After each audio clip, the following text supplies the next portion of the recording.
तर आज असं काही झालं ज्याने माझ्या कामाचं पूर्ण स्वरूपच बदलून गेलं. तर रामकृष्ण हरी मंडळी, तर आज आहे मंगळवार, आज आहे आपली संकष्ट चतुर्थी. तर आपल्याला आपल्या लाडक्या बाप्पामध्ये दगडूशेठला जाण्यासाठी काय योग येतोय का ते पाहूयात. तर चला, आपलं तर उरकलेलं आहे, निघूयात ऑफिससाठी. तर मित्रांनो, तिकडून आलो आपण आपल्या ऑफिसमध्ये आलेल्या काकाने आपल्याला आजचं राष्ट्रीय भविष्य वाचून सांगितलं. आर्थिक आवक चांगली राहील आयला, वडिलोपार्जित संपत्तीची कामे होतील, खाण्यापिण्याची चंगळ राहील आयला, तुझी मजाच आहे. व्यवसायात अनुकूल परिस्थिती राहील, जवळच्या प्रवासाचा योग येईल, जवळच आहे तू. नोकरीत तुमचे वर्चस्व प्रस्थापित करण्याचे यश मिळेल. नाथ खुळा. आयला पण खायला पिण्याची चंगल राहील, बरोबर आहे, पण आज उपास आहे, आता खायचं काय मग?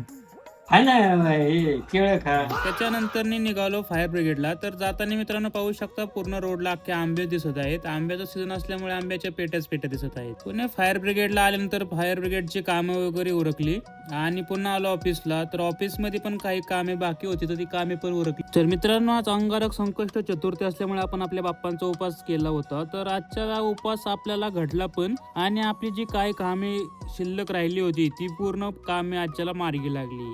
असो, तर मित्रांनो, आपण आता आपला उपवास सोडण्यासाठी बाहेर जेवण करायला आलेलो आहे. तर आता आपण जेवण वगैरे करणार आहे. तर मित्रांनो, तुम्ही पण उपवास केला असेल तर कमेंटमध्ये गणपती बाप्पा मोरया लिहायला विसरू नका. धन्यवाद.